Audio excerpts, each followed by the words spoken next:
What's up, guys? It is John Muscarello from Side Hustle Experiment. In today's video, I'm going to cover how to do a tactical arbitrage product search. If you don't know what tactical arbitrage is, it's basically a software that compares prices on regular sites to Amazon and to see if there's a difference and will make it profitable. I'll go over all the settings I use, kind of how to find more products, how to find discounts to use in there, go through all the filters. Yeah, so I'm going to show you live how to set one up. And if you're new to the channel, I'm a mid six figure Amazon seller. I do online arbitrage. I also sell books. And if I try to teach you guys how to make money selling on Amazon. So if you're into that kind of stuff, please subscribe to the channel. Please like the video. It would mean a ton. Share this content with other people. It would really mean a lot. So let's just get into the video. All right, so we're going to pull up tactical arbitrage. For those of you that don't know what tactical arbitrage is, it's a piece of software that basically scans websites like Walmart and Target, and they have a whole list of sites that you can scan. And basically, they compare the prices to Amazon. And I'm going to show you basically how to do a quick product search. I've been getting a lot of questions about tactical arbitrage. I learned a lot of this from Fields of Profits YouTube channel. We're good friends. So a lot of this I kind of learned from him. So shout out to him. So for this, you're just going to want to go to product search. And this is going to give you all the options of what to set up a search. Usually prior to setting up a search, I'll go to Rakuten and see if there are any sales going on to try to use that. It's always helpful to, if there's a sale going on, to use that. This way you're getting stuff for cheaper because everyone else is just running a sale. We're just running regular searches. So this JCPenney looks like they have 20% off. These 3% cash back, 40% off new footwear, 10%, Under Armour 40%. I'm not really crazy about any of these. I know let's go to Walgreens. I know they run a lot of sales. Let's see here. Mystery deal, buy two get free cosmetics. Oh, 20% off site wide. There is an asterisk there, but I don't know. We'll see what happens. So you would select Walgreens here. All right. Great. So we're gonna have to pick. So up here is the cache. So basically, this is asking you what do you want to search. You could do live. So that's saying like it's searching the website right now, this second. Or you could do different caches. So you could do like 12 hours, 1 day, 2 days, 3 days. Basically, this is, from what I understand, the information on a website. So basically, it will scan basically what it was 3 days ago. And the advantage of doing that, even though it's not live, is your search will go through much quicker. So you could just start searching for things right away instead of waiting. Live searches definitely take much longer. You can read all about it if you just click the question mark box here to kind of get the whole thing. So if you select a site, then you basically have to select a category. So for Walgreens, you could see they have beauty. So I'm probably going to do beauty. You could add up to 500 categories per search. The more categories you add, the longer the search will take. So you could go with beauty. What else? You could do grocery. We'll do those two, beauty and grocery. So you have to hit add to bulk. All right. So now you'll see it moved all this over here. So now we know that all the categories have been added. This you can name the search. So I go Walgreens, beauty, grocery, 20 off. All right. So if you just want to do that basic search without any more parameters, you could hit search just right here and it would start searching. But I like to set up some other criteria to make it less overwhelming when going through the results. So for source price adjustment, this it can be used. So we have a discount, so we're going to put that in. So it's a 20% discount.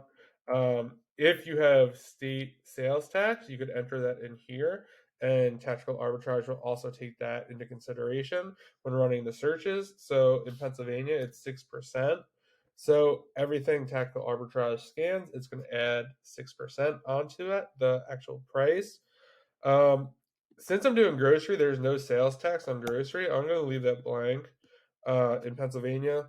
This way, I see all the grocery items. And then for the beauty items, I use Seller Amp, which I can also calculate sales tax in there when I'm actually looking for products. So that's kind of that, but you could do whatever you want for that. So remove, this will remove any items. So basically, let's go through this real quick. So remove if estimated sales is less than 5. So basically, it's not going to show me anything that has sold less than 5 times, just because it's just a good metric to weed out lots of products. Um, Remove if the seller is less than 2 or more than 60. So you select 2 here because people could be doing private label and those aren't products we want to see. 60 or more, I mean, that's just a lot of people on a listing, even if the listing is a super low rank. Um, and then you could select some other stuff. I really don't mess with any of this stuff. You could play around with it. I just kind of like to do a broad search. Over here, remove if number of reviews is less than 3. I want items that have reviews. Again, remove if rating is lower than 3. So this is 3 stars. Um, so you don't want to be buying products that customers give bad reviews because there's a good chance that it's a poor product and you're just going to get returns or bad feedback or whatever. Remove products with a price with an Amazon price of less than $9 and more than 200. So the reason I select 9 is it's really hard to make profit on a product that is less than $9 on Amazon. It's just really hard to do. It'd have to be super, super light, but you'd be making like $1 or 2. And for me, that's not worth it. And then the cap is on 200 because I don't really want to sell a ton of stuff over $200, like that the prices, just because it's high ticket returns. I don't really want to buy 10 things that might get returned, but that's up to you. You can just play around with that. And so that's kind of the basics for the remove. You have source titles. I don't do anything here. Cost and fees, I put down 30 cents. So it cost me about 30 cents on average to send items to Amazon. So I would definitely want that accounted for in doing the scans, um, because that's one of those like almost like hidden costs that we don't think about when you're looking for stuff, but it's very important. Uh, in whatchamacallit, in Seller Amp as well, you can it's already selected, but I like to just put that in here to whittle it down. Profit and ROI. I usually just put $1 and 10%. I know some other people will put, $3 and 30%. I just like to keep it broad. You could filter this down later, and source like in order from the most profit to the least profit or the highest ROI to the lowest ROI. I just like to do this because like there could be in a situation where, if I put $3 here, there's a good product that is maybe I'm making $2.50 on, but I could sell hundreds of them a month and it'd be a fast mover. And I'd probably do that, especially if the ROI was, you know, 25, 35%. So I like to keep it broad. And that's kind of the filters that I have set up on this.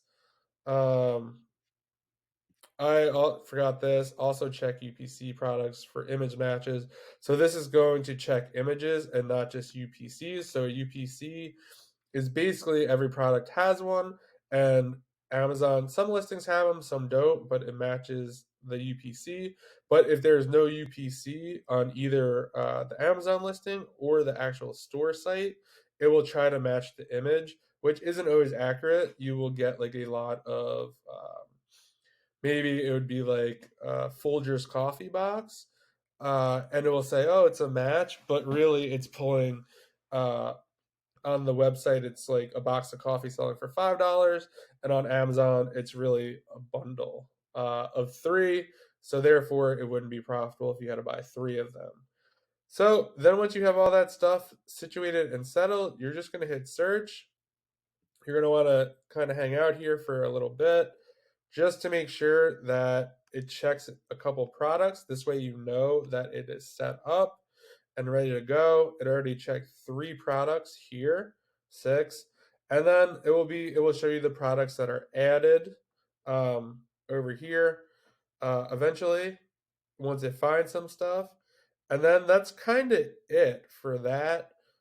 Your search is running, and then I actually did live. So this search could take anywhere from, I don't know, 12 to probably 48 hours. It just really depends. You'll see, you go to your dashboard, you could go to queued searches, and you'll see it right here, right there. And yeah, that's kind of the search. Eventually, you could see like a search history here. So like, for example, Chewy. Oh, this is archived, so I can't click on it. But there'll be buttons here. Actually, let's see if you'll see like view data. So it looks like it added one product um, already. So you just click into that. I have other filters set up that is going to prevent that from showing, most likely. Um, so yeah, you can see this will populate eventually, and you'll have options over here. I hope you enjoyed the video and you found this helpful. Leave comments below with any questions. I will definitely be making more videos about tactical arbitrage. I am still learning a lot about it, but I definitely know I have found plenty of items doing searches like this.